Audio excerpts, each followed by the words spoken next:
let's start with the argument from fear, um, traditional, traditionally called the argumentum ad baculum. So this is basically pushing an argument via intimidation. So rather than giving sound reasoning as to why what they're proposing is a good and rational thing to do, they basically are just trying to intimidate you into accepting. So like, well, if you don't get the passport, well, then you won't be able to travel. Or, well, if you don't, put this medical device on your face, well, then you won't be able to shop. You won't be able to get food or, so it's intimidation. It's not saying what we're doing is good and right and based in fact and truth and virtue. It's just, well, if you don't do it, bad things are going to happen to you.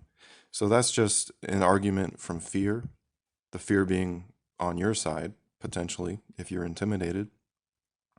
So if someone is saying anything along those lines where they're not talking about the ethical substance of the issue, and they're just talking about bad consequences of non-compliance, then that's just argument from fear. That's a logical fallacy. It's a bad excuse for abuse. It's not a sound argument. Next up, we'll say this is number 2, is appeal to guilt. Now, this has been a big one. For example, the billboard that I took a photo of and put up saying, do you love your family enough to wear one? This big, huge yellow background billboard with text. It's just like classic propaganda, almost straight out of that movie, They Live, when he puts those special sunglasses on and can see the true message beneath what's being put out on the surface. Well, what's under the surface of a message like that is an appeal to guilt, right? And this has also been utilized by advertisements that I've heard on the radio and of course have been on TV, where they'll show someone in a hospital and on a ventilator, and they'll even make the sound of the ventilator very loud, and basically trying to make you feel guilty for potentially causing this harm by not complying with their medical mandate. Similar is appeal to pity, where they'll talk about somebody suffering and then appeal to your natural conscience, your natural compassion, for you to go along with their program. But it's been more specifically an appeal to guilt that's been pushed via these advertisements and billboards, etc. And I just wanted to read a small explanation about this particular logical fallacy. This is from the book Nonsense, A Handbook of Logical Fallacies by Robert J. Gula. And this is just a portion on what he was saying concerning appeal to guilt. So, quote, 3 points can be made about this appeal to guilt. First, no one has the right to prey upon our emotional balance. Second, unless sound reasons can be given for the speculation that we ought to feel guilty, that speculation is worthless. Third, even if we were to feel guilty, we have been given no reasons to do what the ad is suggesting. There is still no assurance that our donation will affect any palpable good. End quote. So in the paragraph preceding this, he was talking about advertising that was basically guilt-tripping people into donating for a particular cause. But the same holds true concerning guilt-tripping to possibly prevent the spreading of an illness, right? So based on speculation, you should comply. And then this third point that he made is extremely important, which is that even if there was reason to possibly feel guilty. There's no assurance that the solution is exactly what they're proposing, right?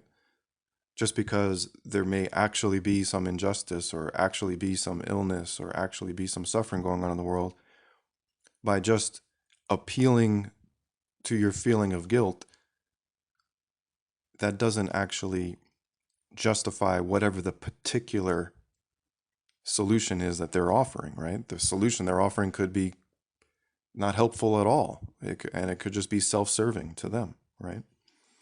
Which is what setting the precedent that the state owns your body and can prescribe medical devices and treatments for you and your family and the rest of society forever would be, right?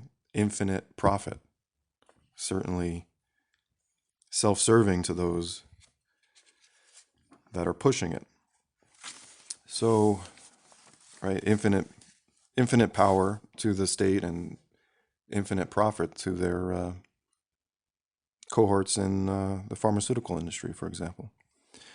Okay, let's move on to number 3, appeal to authority. So this is very common. It doesn't actually come so much from the so-called authorities themselves. It unfortunately comes from people that are, I would say, suffering from Stockholm syndrome and who are complaining about non-compliance among the public. And they'll say things, well, the governor said this, or, this doctor said that, or this big organization said this. And when you're discussing, when the crux of the matter, when the debate is fundamentally a question of, are preventative healthcare mandates ethically legitimate?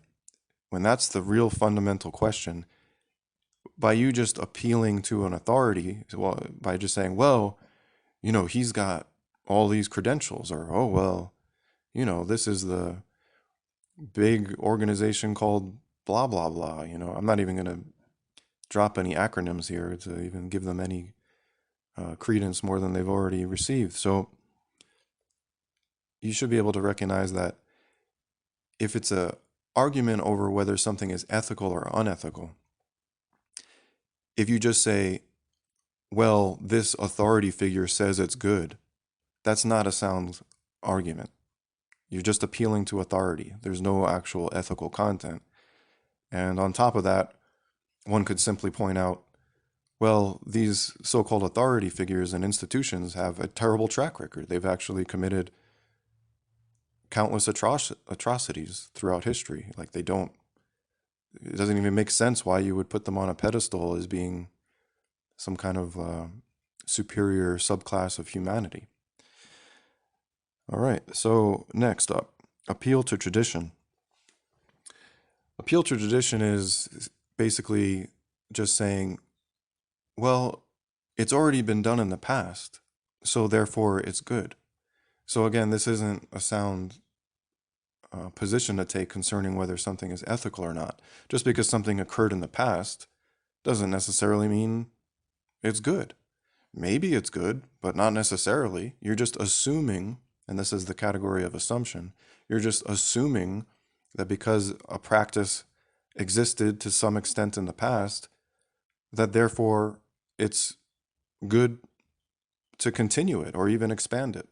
So in the context of the medical tyranny going on, you have folks saying now, well, in the past, you already had to have proof of vaccination to go to a few places, So they'll point out like some relatively obscure and minor cases, like maybe one African country for one particular disease, you had to have a particular vaccination, something that most people, most world travelers would never encounter at all in their lives.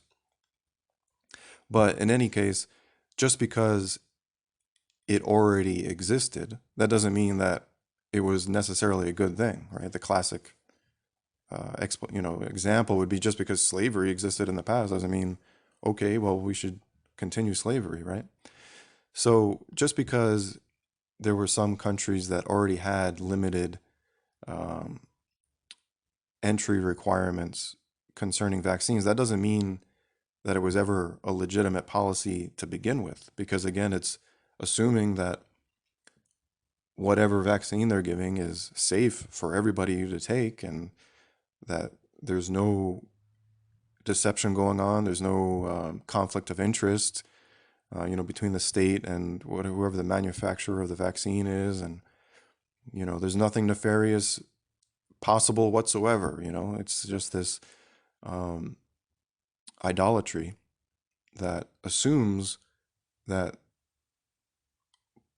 certain people can push preventative healthcare mandates on other people, even though it's commonly recognized that a so-called regular person couldn't do that to another so-called regular person, right? You couldn't go across the street to your neighbor's house and say, hey, I've been doing some research, and I determined that this particular supplement is really excellent. Like it's definitely going to improve your immune system and make you less of a threat to society by being healthier. So you're going to have to take this pill, 3 times a day for the rest of your life, and you don't have any choice about it.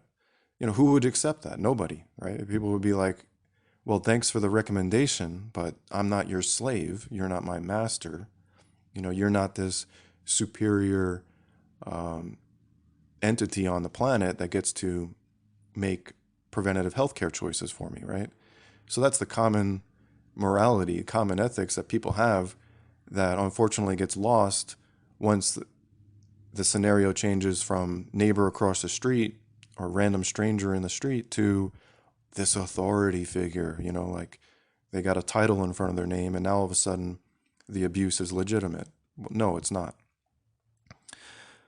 Okay, moving on to the next logical fallacy, circular reasoning. So one way that I encountered this personally was after I pointed out other fallacies, they just replied with yet another fallacy. And this is often how it goes in debate, where they never acknowledge that they were wrong on any point and they just keep moving forward with another fallacy. So the final one I received in this debate I had was, well, if they end up mandating it, there's nothing you can do about it. There's nothing we can do, might as well just go along, get along kind of thing. So that's circular reasoning, because you're just repeating the premise there, right? Like a mandate is something that you're not supposed to be able to have any choice about, right? It's mandatory. That's what mandate, it's the same root word, mandate, mandatory. So you're just saying a mandate is mandatory. Okay, you've just repeated, the definition of the word. Basically, it's just circular reasoning. It's not an actual counter argument. And again, the key thing to keep in mind here is that there's no ethical substance, right? All of these excuses for abuse are lacking in any ethical content. And that's because abuse is an evil, which is actually not justifiable. So if the attention were to be drawn to the fact that it's just abuse, then the deception would be out in the open. So these are all diversions, distractions from the fact that what's being done is abusive. Again, that's, like I said at the start, why understanding logical fallacies is so important, because it's a means to deceive you and hoodwink you into accepting abuse. And again, this can even happen internally within your own mind, where you can follow some logical fallacy that causes you to be abusive towards yourself or towards others. So it's not just from the so-called powers that be via propaganda. It can also come from within our own minds. So it's extremely important to recognize these logical fallacies. Continuing to the next one, weak analogy. So this fallacy has come up oftentimes in the form of people talking about other laws that are safety related and therefore that being a supposed justification for this new medical tyranny. So you may have heard, or you may have even said this yourself if you're on the wrong side of history here. You may have said, well, there's stop signs and speeding laws. You follow those, right? I actually had someone say to me, you stop at a stop sign, don't you? Right? So the similarity is that it's another mandate, or it's another law concerning safety. But that's where the similarities end. The difference, the huge dissimilar element is that this is a medical mandate, right? It's saying preventative healthcare choices are no longer your choice. They're now the choice of the state forever, for your children and their children's children. Huge difference between a stop sign and that. So it's a weak analogy. It's a logical fallacy. How did someone else bring up helmet laws? Well, you wear a helmet on your motorcycle, don't you? Right? Again, it's a weak analogy because it has nothing to do with medical mandates, right? And additionally, I'd say on that one, it's just an appeal to tradition. It's just, well, this law already existed, so we're just continuing a similar law. Again, it's just assuming that the law that was pre-existing was good to begin with, right? That anything on the books is just automatically good, which is false. Helmet laws are unethical as well. It's still a preemptive attack. You're still controlling someone's body against their will in the name of safety. You're still playing the role of slave master. So appealing to some other law that also is not ethical doesn't make the new law legit, especially when it's not even a good analogy because it's not referencing or pointing out the medical mandate aspect of it. Again, the debate is fundamentally, are preventative healthcare mandates by the state ethically legitimate? That is the question that should be at the forefront of everyone's mind and should be coming to the forefront of any debate about so-called lockdowns. But that is getting lost amid these 10 logical fallacies. So, yeah, the weak analogy, that's also known as the false equivalency logical fallacy. I even had someone say to me, well, you wear clothing when you go out the door, don't you? It's just ridiculous. Like, okay, first of all, that's just an extremely ridiculous, weak analogy just because, I'm wearing a shirt and shorts. That's not equivalent to a medical device put over my face, And secondly, if I were to walk out the door not wearing any clothes, that wouldn't be bad either. To label that as somehow unethical is also ridiculous. So that's just appeal to tradition, again, on top of the weak analogy, logical fallacy. Next up, we have equivocation, the logical fallacy of equivocation. Equivocation is when a term is used in an ambiguous way in order to deceive in an argument, in order to try and win an argument through ambiguity. So the way this has come up often is, especially at the beginning of this whole mess, was saying, oh, it's just a mask, right?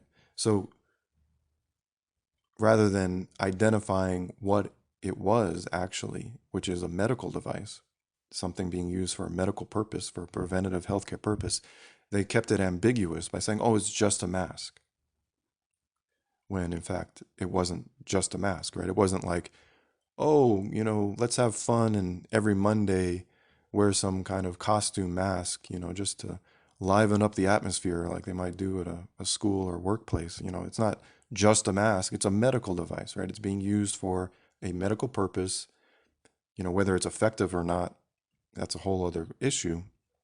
But again, using ambiguity by saying it's just a mask, it's actually a pathway to totalitarianism, right? Because if you don't identify that a precedent is being set that the state can mandate medical devices. It's a mask today, it could be something else tomorrow, like a vaccine, a medical device or medical treatment, right? It's the precedent that's being set that's the important thing. And by doing this subterfuge, by deceptively saying it's just a mask, that the fact that that unethical, tyrannical precedent is being set is obscured. The last here on my list is the red herring logical fallacy. So the red herring logical fallacy is when the counter argument is basically referring to something that isn't relevant to what it is that's being debated. So again, if the debate is, are preventative healthcare mandates by the state ethically legitimate? If that's the fundamental question, if someone brings up the number of cases or the number of deaths, again, reported number of cases, reported number of deaths, and there's good reason to believe that these numbers are not completely accurate, to say the least. And on top of that, who's to say someone couldn't just make up numbers, But the point here being, if the question is, are medical health, preventative healthcare mandates ethically legitimate in any circumstance? And I'm arguing no, it's not. It doesn't matter what's going on, what crisis is going on, how severe the crisis is. It doesn't legitimize the state treating people like livestock, the state taking the role of slave master. That just makes matters worse. So the common red herrings that have been coming up, and even people opposed to lockdowns have just been harping on these two over and over, is that they'll talk about the numbers. They'll say, oh, look, the numbers have gone down. And I'll point out to these folks, hey, don't focus on the numbers. Because if you focus on the numbers, all they have to do is raise those numbers, and then you have no argument, right? It's like, oh, well, I guess we got to comply now. I guess we got to do whatever they say now. I guess we got to take the chip implant now, or whatever it is they come up with next. Because you've based your argument on faulty ground, right? It's actually irrelevant, because abuse of control isn't legitimate no matter how severe a crisis. So therefore, it doesn't matter what the numbers are. It doesn't matter what they say they are. And additionally, you should be wary of the fact that those numbers could be incorrect by mistake or on purpose. And the other red herring that's come up often is people talking about the medical efficacy of masks or vaccines. You just hear this debate going back and forth about, oh, masks, aren't very effective, or other people say, oh, well, they are if you do this, or, some people saying, oh, vaccines are very risky, and other people saying, well, I think vaccines are perfectly fine. Like, I've never heard of a vaccine injury, like as if that's never happened, as if people haven't been basically dropping dead, within 48 hours after taking vaccines.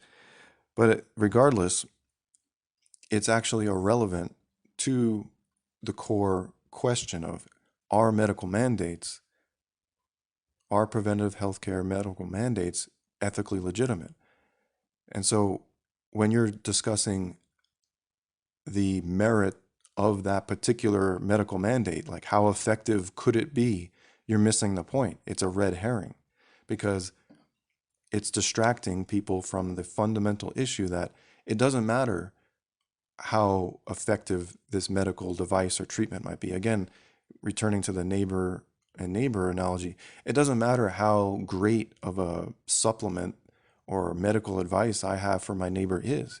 It doesn't matter concerning whether it's ethical for me to take control of his or her body and become their master, and they have to obey my medical protocol for the rest of their life, and their children as well, right? It doesn't matter how good of a medical advice I'm giving, right? It doesn't matter whether what I'm saying or proposing is effective or not.